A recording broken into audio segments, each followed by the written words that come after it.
Welcome to the Creative Chats podcast with Mike Brennan.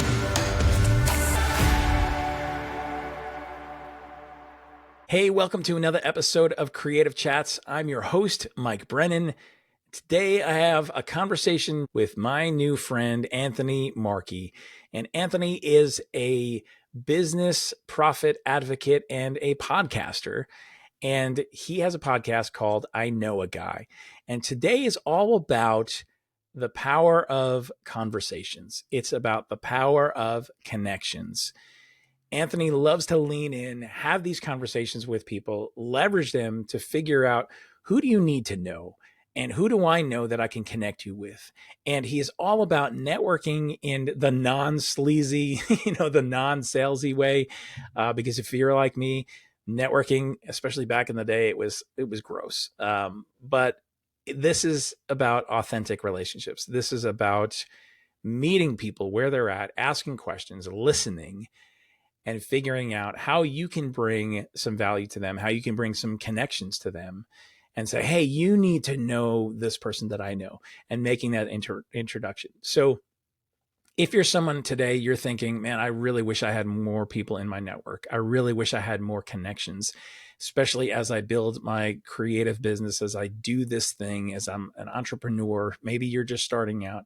Wherever you are today, I think we can all use more people in our corner. And you may be one conversation, one relationship away from things completely changing. So I want you to lean into this episode today, take some notes, follow Anthony's rule book as far as serving, listening, showing up, creating this environment that is one of reciprocity. And without further ado, here is my creative chat with Anthony Markey. Well, Anthony, welcome to the Creative Chats podcast. Thanks for being here today. Thanks for having me. I really appreciate it, Mike. Yeah. So, we got connected through someone who was on the podcast previously for both of us, I believe. And Patrick, and he said, you guys got to know each other because I think you're doing some aligned things and have some shared values, I suppose. So that's what led us to today. And I'm excited to dive into your story, your journey, how creativity shows up for you. But before we get too far down into that, you are a business profit advocate and you have a podcast as well called I Know a Guy, which I have to just say, being from New York, New Jersey, that title, it's like, hey, I know a guy, I got a guy.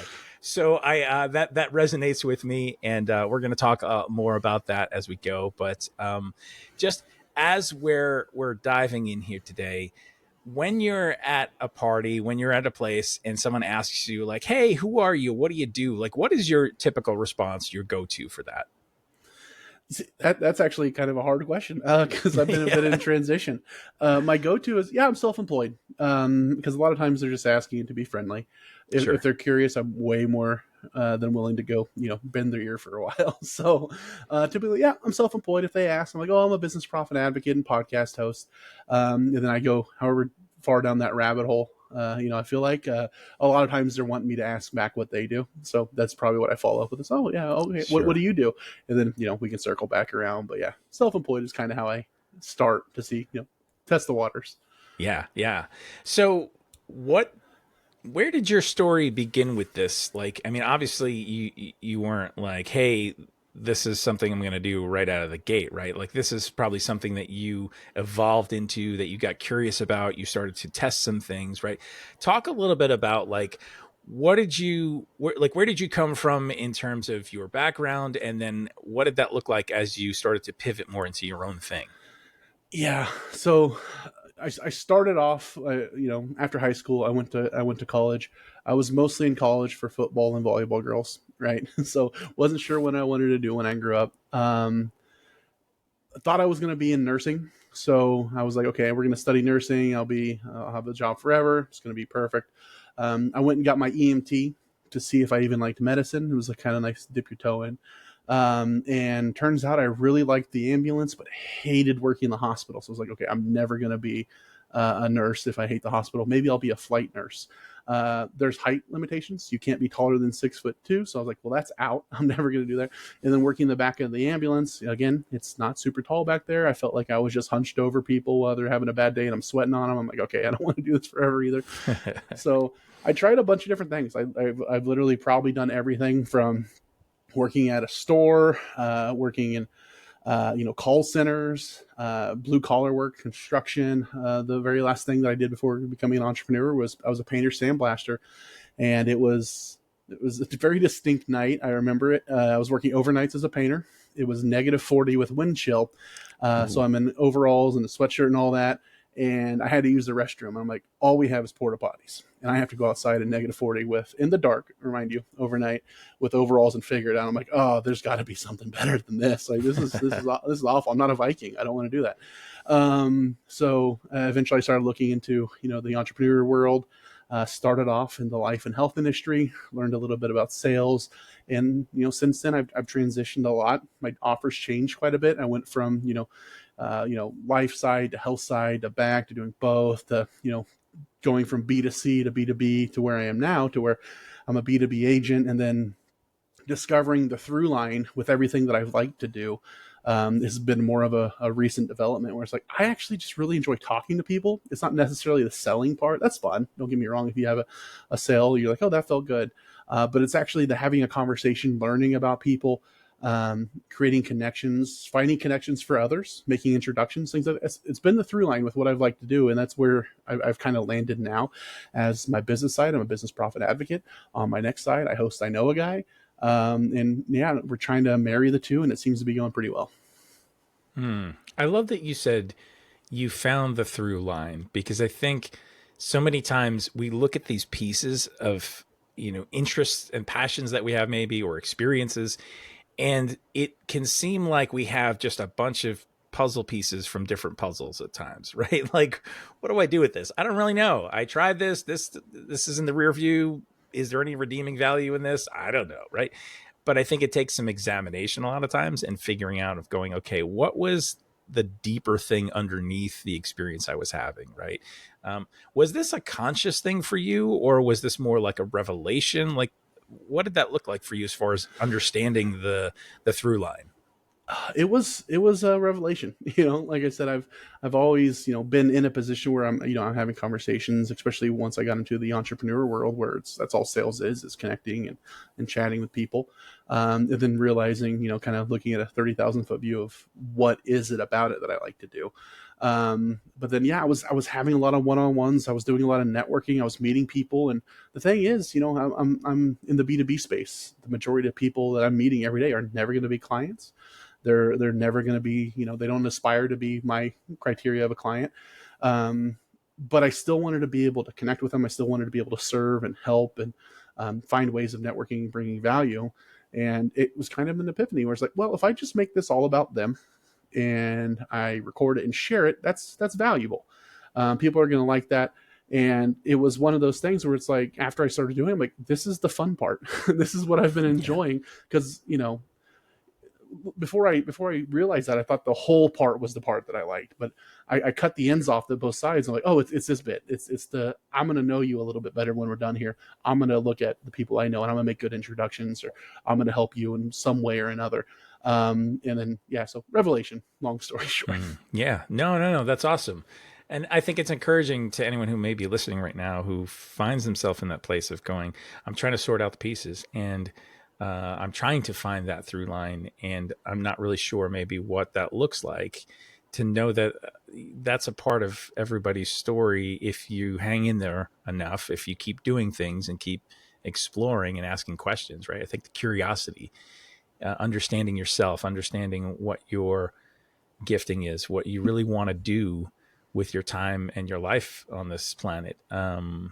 It takes intentionality to drill down that hard, that low below the surface. And I think, especially as an entrepreneur, you need to be able to do that, so that you're not simply just gliding across the surface and then finding yourself someplace years later where you never intended to be, right? That can be a very difficult thing. Through these conversations that you're having with people, Is there anything that you're finding has been like a major theme or something that's been surprising? Yeah, a lot actually. And the kind of the way that it works is that kind of piles up. You'll have themes that ebb and flow that come in, come out, and then you have overarching themes. One of the overarching themes that tends to be, at the core of what I do, the core of every conversation, the core of the people that I'm talking to is whatever words you want to put to it. Help enough people get what they want, you'll get what you want. The golden rule, treat others the way you'd want to be treated. The reap what you sow, the karma, whatever words you want to put to it, because we've all rediscovered the same thing a million times over the years, but we've all said it slightly different. That's been a reoccurring theme with most entrepreneurs that I meet, where it's, hey, I went out there, I led first, I wanted to help people. And it came back to me tenfold, and you're always surprised by it too, even though, again, we've known it for thousands of years that this is a thing that happens. So that's a reoccurring theme. And then there's other themes that pop up where it's, hey, be authentic. Everybody knows the phrase know, like, trust. If you're going to do business with somebody, you got to know, like, trust them. But then a lot of us try and put on this mask of this is me as a business guy. I'm this corporate professional, yada, yada. And then after a few years in entrepreneurship, everybody kind of changes. They go, that's not me. I'm talking to people I don't want to talk to. People don't know who I am. I'm not having the best results because I'm pretending to be somebody else and I'm doing it worse than them. So becoming more authentic, telling the stories that you want to tell, putting the foot forward that you want to put forward. So that's been a more reoccurring theme. And then one of the ones that I've more recently noticed is business has been changing over the past 7 years since I've been here, for sure longer. But when I first started, like I said, 7 years ago, it was all about going out, doing it super fast, doing it super, big, and everybody's, renting Lamborghinis to post, videos in front of them and say, this, you could have this if you do X, Y, Z. And then COVID hit, and then everything kind of moved virtual, and we're all kind of learning how to do this part of it. So going from door to doors and things like I was doing to, having more of these meetings. And what I've noticed the last year, I've really kind of noticed it, is business has turned more to like an old school feel. We're doing it virtually, yes, but it's more of like the town square feel where you have your baker, you have your butcher, you have your lender, your bank, whatever. And we're all building these circles and we're all networking in a more traditional way, just virtually. So it's been something new that I've started to notice, and I'm really all for it, because you're building that circle of the people that you like, the people that you're able to put together to say, hey, we all handle our piece of the pie. We're all here to help customers, and more people are succeeding because of it, because they're not all scarcity mindset. They have that abundance mindset where it's like, we can all work together. We can all help people, succeed and go further by not thinking of everybody as competition, but thinking of it as potential for collaboration. Yeah. Yeah.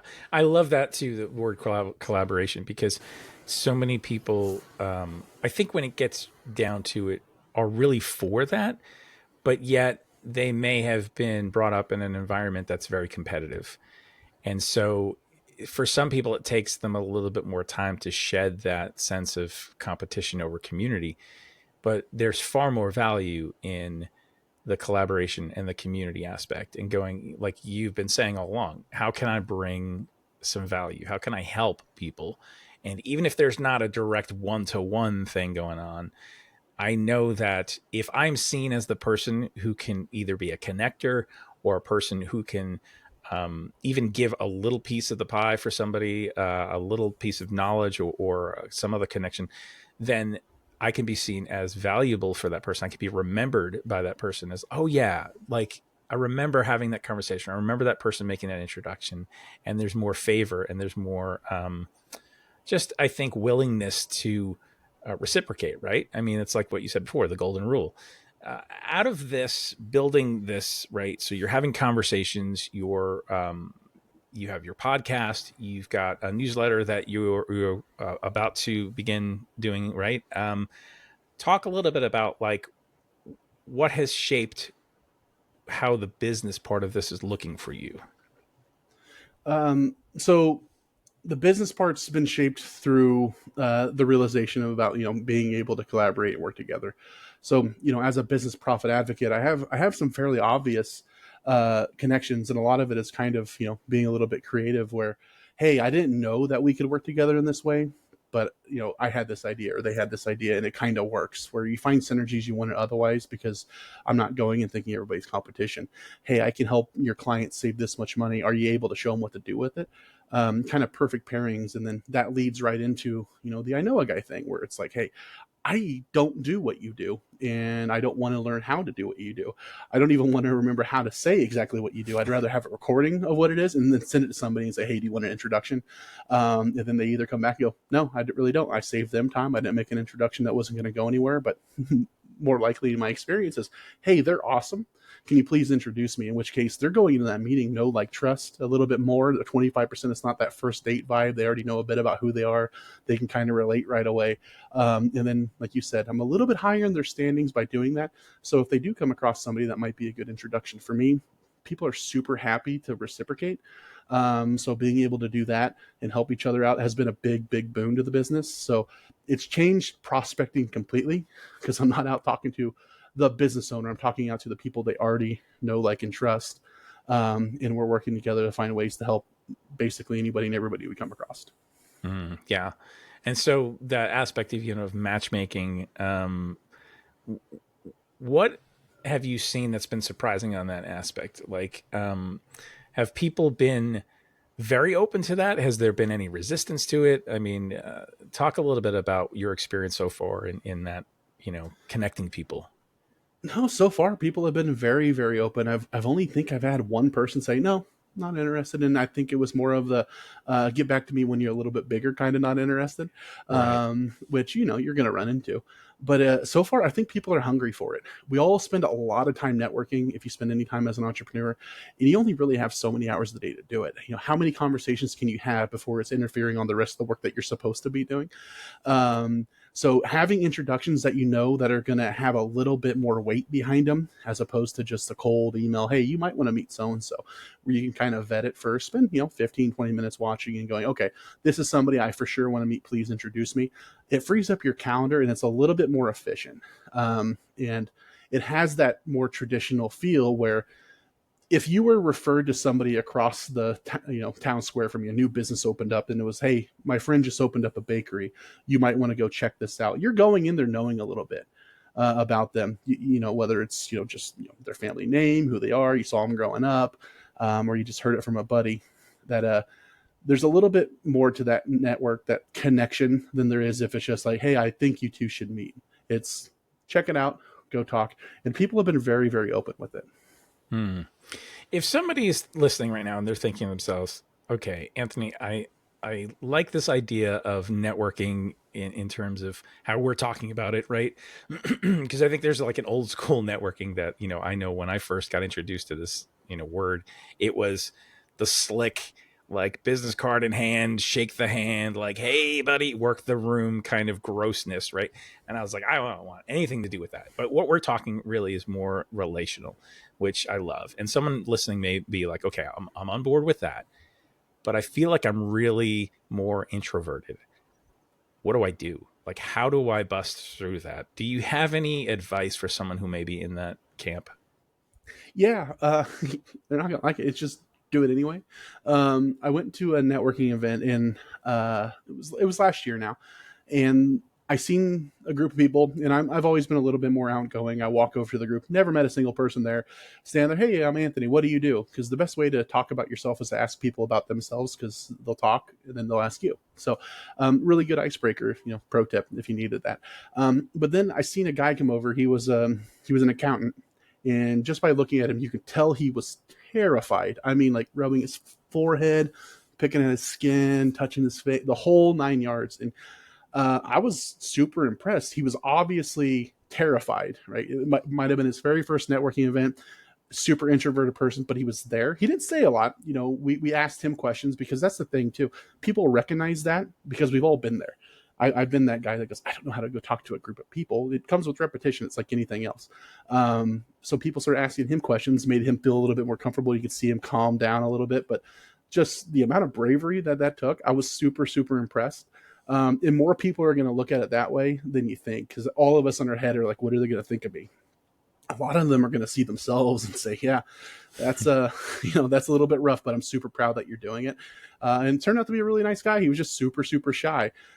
So find people to make introductions for you. Start with people that you're already comfortable with, and be like, I'm really nervous about this. Can you help? Be willing to ask for help, because that's how you're going to do it. There's no easy way, but again, nothing really easy is worth really doing. So the stuff that's hard kind of means you probably should do it. But just kind of doing it, asking for help, and be willing to do it, even if it terrifies you, I guess. That's the advice. Yeah. The other thing too, I've thought of in people that I know who are in that camp, is to encourage them to think about what it is that they have to bring to the table. Because in those scenarios, usually their eyes are on themselves to go like, I feel like I don't belong here, or I feel like I'm asking for something from somebody, and I don't want to just be a taker. Like I don't, and so I think remembering what it is that you have to offer as well, the connections, because everybody has connections, everybody knows somebody. And so thinking through like, okay, what can I offer as a resource for somebody? Maybe I can lead with that. Maybe I can ask somebody like, who's the type of person that you're looking to connect with? What kind of industries? What's your client base? Like all these different questions can really help open doors and even spark in the moment. Maybe you forgot about somebody you even know. And then you're like, oh, you know what? You need to know this person. Let me, set up a quick email intro. And I think that's a less threatening thing than to feel like, and especially like when it's one-on-one, there's something that happens that's different than when you're in a group of people and it feels like just the group dating situation, right? Like it's like everybody's working the room, everybody's got something going on, and it can certainly feel more intimidating. So I think finding that one person even that you can connect with on a deeper level can definitely be worthwhile. And I love that you do this through your podcast. You have these calls with people, you have these conversations with people. Was this something that you immediately thought podcasting is the platform for this, or was that kind of an afterthought once you started having more of these conversations? It was definitely an afterthought, because I was, like I said, it was kind of a realization that I'm having these meetings anyway. I don't really have a good valuable offer, kind of like what you said, a good lead in. Like I can make an introduction. I know folks. I've always been willing to say, yeah, have you met Mike or whatever it is.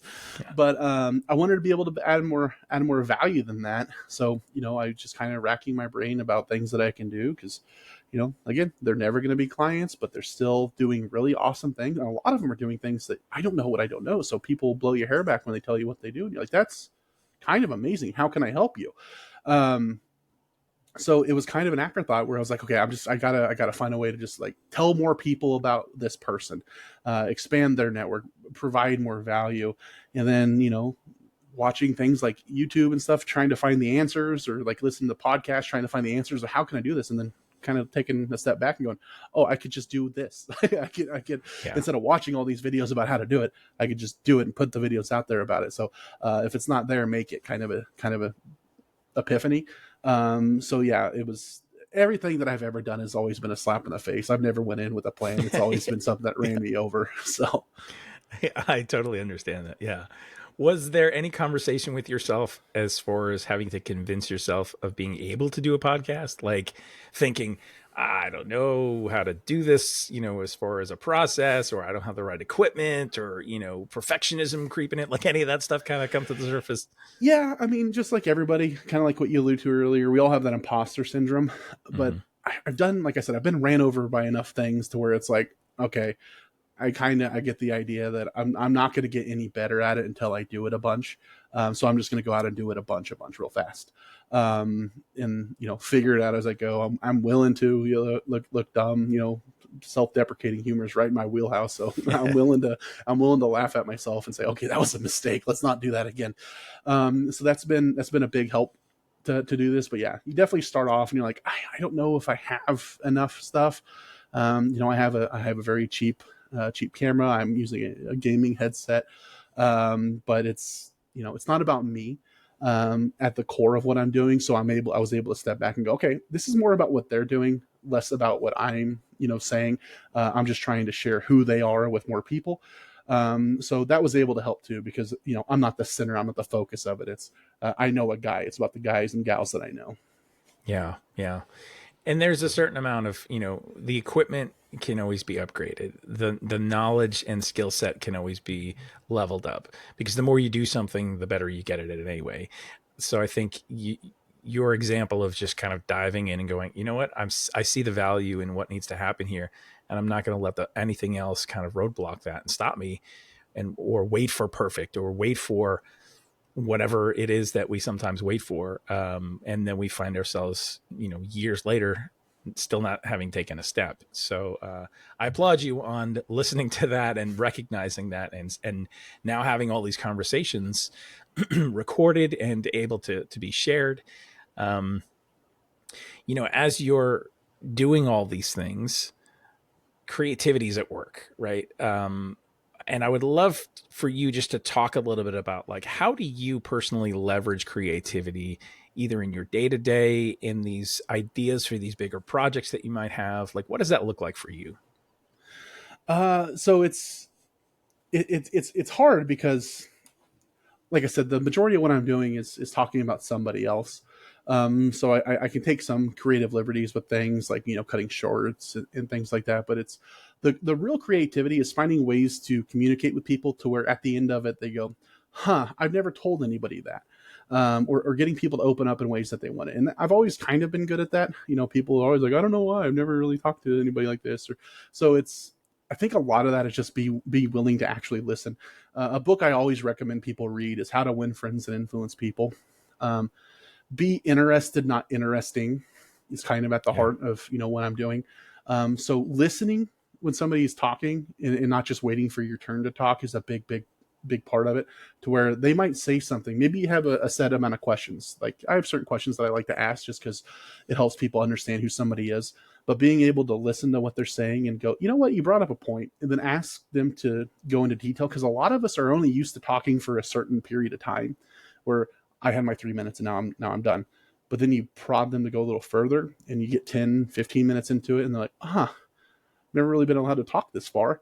So Yeah. the creativity, I guess, is more of, I guess, listening, being able to ask interesting questions about what they're doing. Yeah. Yeah. The way that I could see it also is that you help create these forums for people to feel comfortable enough to share things, to have conversations, to bring value in themselves, be authentic. And that's intentional. That doesn't just happen on its own. And it's through a series of decisions that you've made, and also you saying, okay, in order for me to create this, what do I need to do? How do I need to show up? Who do I need to be in the midst of this? Right. Because creativity is not just something that's like, okay, let's think out of the box. Let's, have these wild ideas. Creativity is also like the day-to-day practical, even process things, right? So you have a process when it comes to having these conversations. I'm sure you have certain questions that you like to lean into, or certain things of how you like to set the table, so to speak, for people. And then even the process of, what do you do when you have this recording? The practical, how do I chop this up? How do I make this into a podcast? How do I do all the technical things, behind the scenes, all that? And some of that stuff may not seem very sexy, but that's the stuff that, if you didn't do, it wouldn't get done, right? And people would not be able to access these conversations. So I love exploring that, and just seeing how, creativity shows up and is leveraged even in places where maybe it's not even the most, um, identifiable from what we typically think creativity is, right? Um, when you're having these conversations and you're, getting stuff out of people that maybe, like you said, that they've been like, I've never said this before. Has there been maybe one or two things that can come to the top of your mind right now, conversations you've had with someone where, maybe it was the person and the position they held, or what the work they were doing, maybe it was just them themselves, that was like a standout, like, man, this was a really great conversation that I had? Yeah, I mean, there's a few, and some of them have been recorded, a lot of them haven't, because like I said, I've been doing this for a long time. But some of them, they really hit home, and if you've ever recorded a podcast, for anybody out there, recorded a podcast, you can't really take notes as you're going. But being able to, go back and rewatch and be like, okay, what did he say? Cause that hit something that I need to look at. And that's happened a few times. There's a few different areas where I've went back and I've been like, okay, what did he say? Cause it sounded good and I didn't write it down. So I got to go back and watch it myself. And a lot of it is just, like I said, it's kind of what we alluded to earlier, people saying the same thing in different ways. Whether, it's like I said, the golden rule, the Zig Ziglar, all of that, but people being able to say it in a way that I'm like, that's really interesting. I had one gentleman, his name was Andy. I interviewed him, and he was talking about, finding your unique ability and then partnering with others that have corresponding unique abilities. And how did they say it?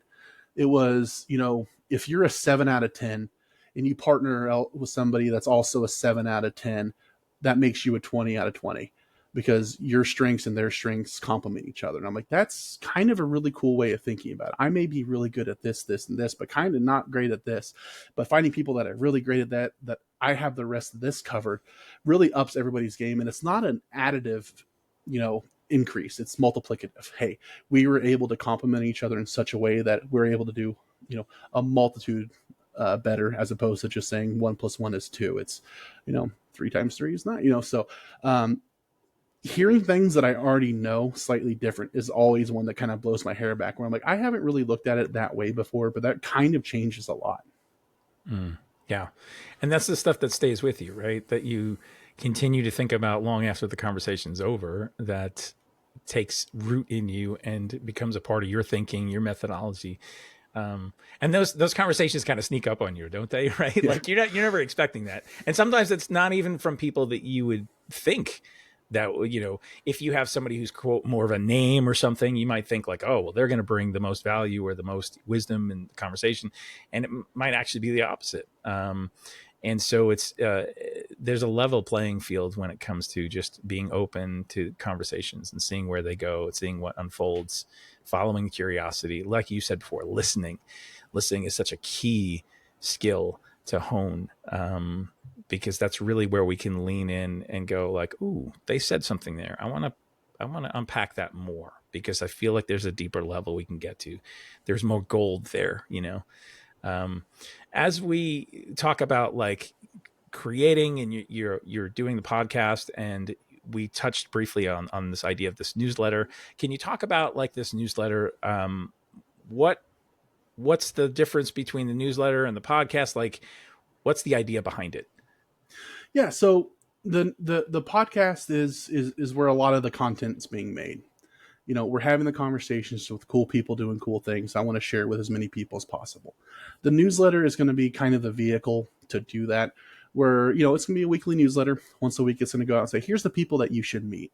So at your own time, at your own pace, if you're a little bit more shy, or maybe you don't have a lot of time to, watch this, you can look through every week and say, here's this 5 people or 7 people, because I've been doing like 5, probably going to go to 7 a week, and go, okay, I don't necessarily, not interested there, not interested. Ooh, that could be a good one. I'm going to watch that one on my lunch break.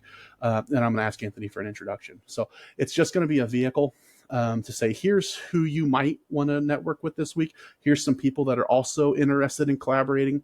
And then on top of that, there's going to be like testimonials on the newsletter, where it's like, hey, Mike and Anthony, they work together, they help the company, or they help the business, or they help somebody do X, Y, Z. Do you want to do the same, or has this given you an idea? Contact them here. So the people that are having repeat appearances on the newsletter, instead of just, hey, this was my week, I'm on the newsletter this week, but the ones that are going to be up there, constantly, are going to be the ones that are actually collaborating and working together.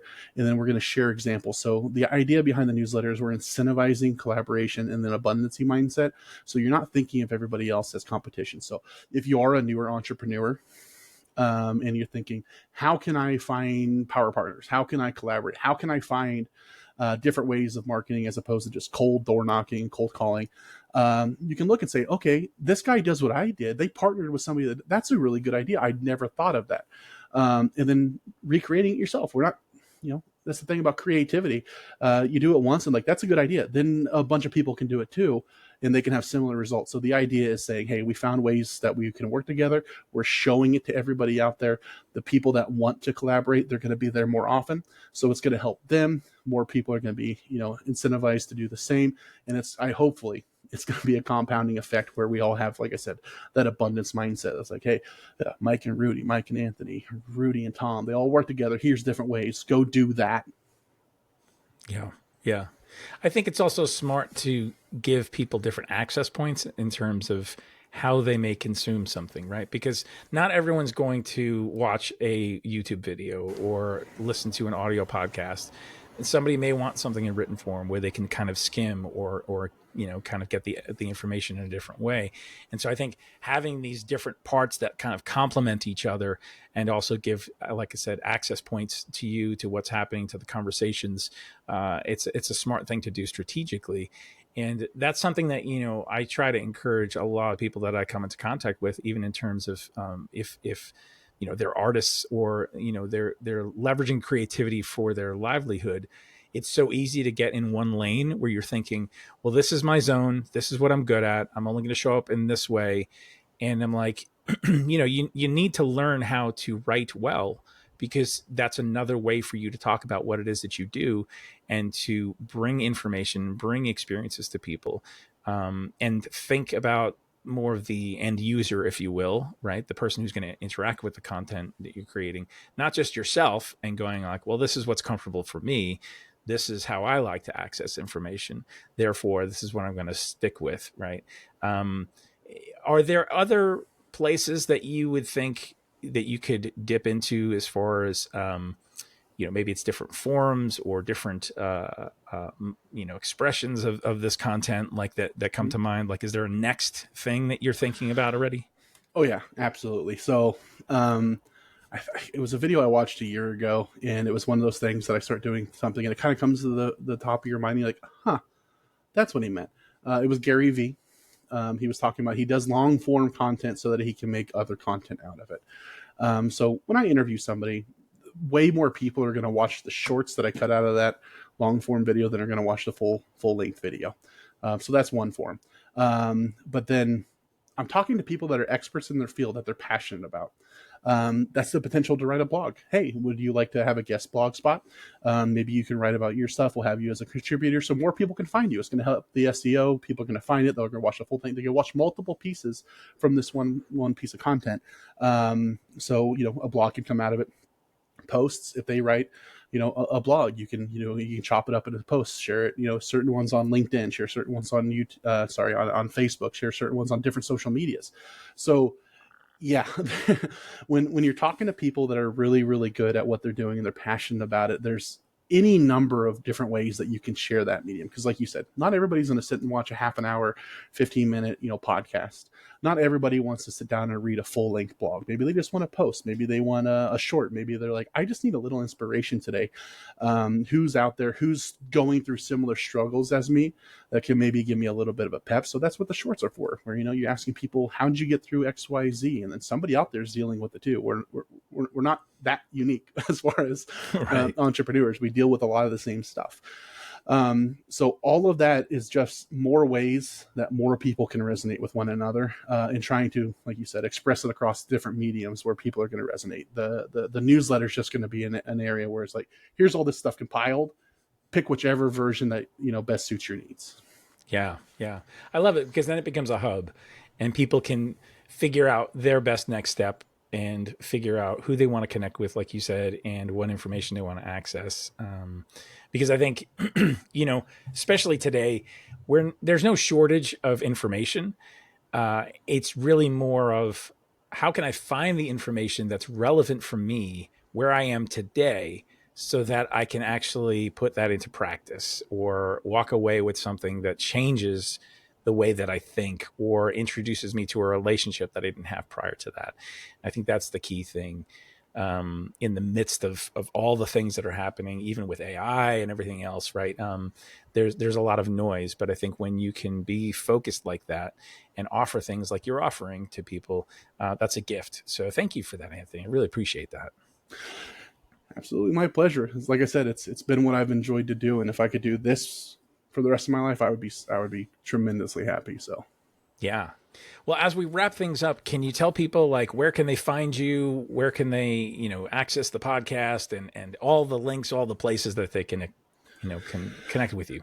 Yeah. So I have my, I'm on YouTube at I know a guy _ same with basically every social media. The website, I just bought the domain. It's in development. It's going to be ikag.me. So I know a guy.me. The newsletter, you'll be able to subscribe to it on the website. They'll both be launching at the same time, hopefully by the end of this week. So yeah, not going to be hard to find. Going to try and make it as easy as possible. And, as far as, networking with everybody that I'm meeting, they're all going to be front and center. So it's going to be hard to miss them. And then other than that, yeah, I'm on LinkedIn as well under Anthony Markey. It's all I know a guide up. So it should be fairly easy to find. Love it. Absolutely love it. And of course, I encourage the listeners right now, make sure that you make a point to connect with Anthony and access the content, the conversations he's having. I'm sure that it will be a huge benefit to you. And who knows, maybe your next great idea will come out of a conversation that was sparked right there. So thank you so much again for spending this time today with us, Anthony, and I wish you all the best. I appreciate it, Mike. Thanks so much.